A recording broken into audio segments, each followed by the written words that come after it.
Beberapa negara di dunia dilaporkan telah menyuarakan niat mereka untuk menjadi anggota BRICS dan Organisasi Kerjasama Shanghai SCO sejak awal tahun 2022. Negara-negara anggota organisasi antar pemerintah ini kabarnya menyambut baik aspirasi mereka.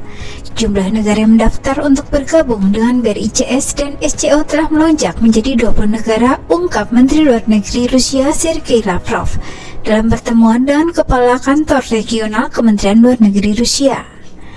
Lavrov menambahkan, banyak dari mereka yang melamar berperan penting di kawasannya. Negara itu termasuk Turki, Arab Saudi, Uni Emirat Arab, Indonesia, Meksiko, dan Mesir. BRICS sedang bersiap untuk menggelar KTT tahunan di Afrika Selatan. Duta Besar Afrika Selatan untuk BRICS, Anil Soklal, mengatakan negara-negara BRICS akan bertemu di Cape Town pada tanggal 2 hingga 3 Juni untuk membahas perluasan blok ini. Apa yang akan dibahas adalah perluasan BRICS dan kemungkinan-kemungkinan yang akan terjadi. 13 negara telah secara resmi meminta untuk bergabung dan 6 lainnya meminta secara tidak resmi. Kami menerima permintaan untuk bergabung setiap hari.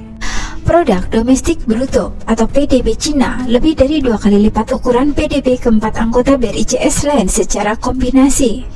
Menteri Luar Negeri dari kelima negara anggota telah memastikan kehadiran mereka dalam diskusi bulan Juni, kata Soklal. Selain keanggotaan, mereka juga akan membahas titik-titik panas termasuk Sudan, di mana gencatan senjata tampaknya berlaku pada hari Selasa setelah 10 hari konflik.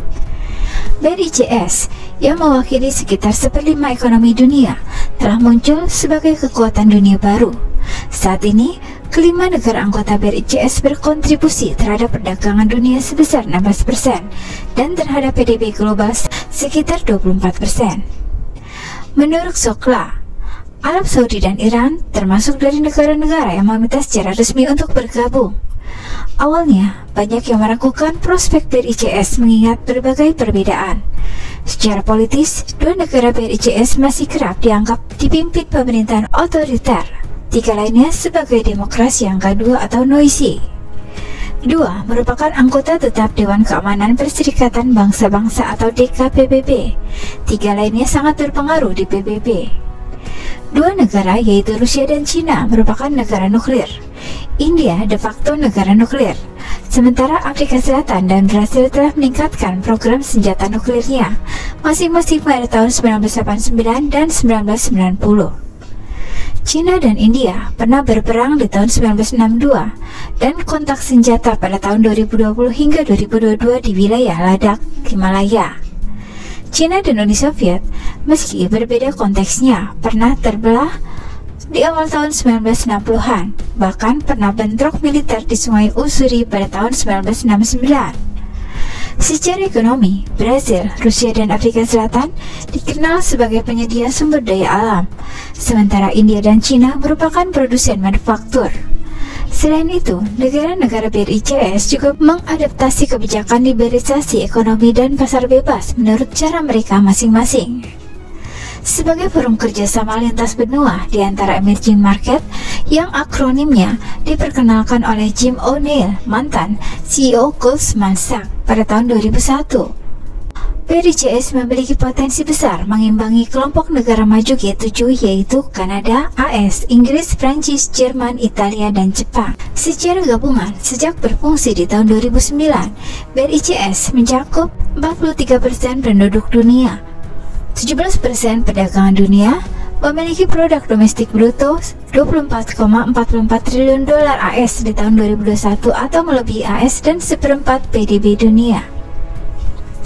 Berdasarkan laporan yang mengutip anggota parlemen Rusia Alexander Babakov, negara-negara ini sedang dalam proses menciptakan media baru untuk pembayaran. Hal tersebut dilakukan atas strategi untuk tidak mempertahankan dolar atau euro.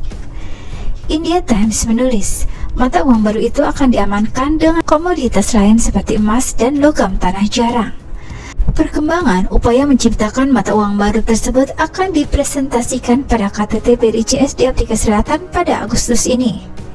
Dolar AS telah disebut sebagai rajanya mata uang. Dolar AS menjadi mata uang cadangan resmi dunia sejak tahun 1944. Keputusan ini dibuat oleh delegasi dari 44 negara sekutu yang disebut Perjanjian Bretton. Sejak itu, dolar menikmati status yang kuat di dunia. Hal ini telah memberikan pengaruh yang tidak proporsional terhadap ekonomi lain. Padahal Amerika Serikat telah lama menggunakan pengenaan sanksi sebagai alat untuk mencapai tujuan kebijakan luar negeri. Namun tidak semua negara suka bermain sesuai aturan AS. Negara-negara seperti Rusia dan Cina ingin menghentikan hegemoni dolar. Proses ini disebut dedolarisasi atau mengacu pada pengurangan dominasi dolar di pasar global. Ini adalah proses penggantian dolar sebagai mata uang yang digunakan untuk perdagangan minyak atau komoditas lain menggantikan emas.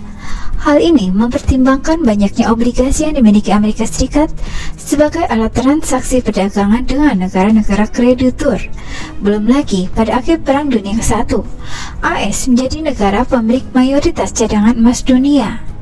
Cadangan emas di negara lain akhirnya menipis hingga habis, sehingga tidak bisa lagi kembali ke standar transaksi pertukaran emas.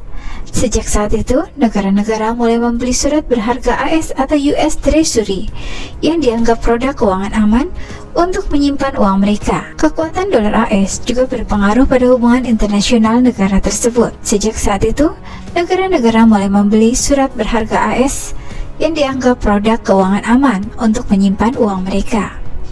Kekuatan dolar AS juga berpengaruh pada hubungan internasional negara itu. Penduduk AS bisa dengan mudah masuk ke 172 negara Eropa tanpa memerlukan visa. Selain itu, masyarakat AS juga bisa dengan mudah menggunakan dolar sebagai alat tukar di berbagai negara. Pada 2022, Dana Moneter Internasional atau IMF mencatat bahwa bank sentral saat ini tidak memegang greenback sebagai cadangan dalam jumlah yang sama seperti sebelumnya. Bagian dolar dari cadangan devisa global turun di bawah 59%. Dan pada kuartal terakhir tahun lalu memperpanjang penurunan 2 dekade menurut data komposisi mata uang dari cadangan devisa resmi IMF. Negara-negara yang terus ingin berdagang dengan Rusia seperti India dan Cina telah mulai melakukannya dalam rupiah dan yuan, memicu perbincangan tentang dedolarisasi tatanan perdagangan internasional. Holland menambahkan, Brasil dan Cina sekarang saling berdagang dalam yuan dan membantu menetapkan renminbi Cina sebagai mata uang internasional dan penantang dolar. India juga telah mencoba menjauh dari dolar. Penggunaan mata uang BRICS dapat memberikan negara-negara anggota lebih banyak kontrol atas kebijakan moneter dan kebijakan ekonomi mereka sendiri.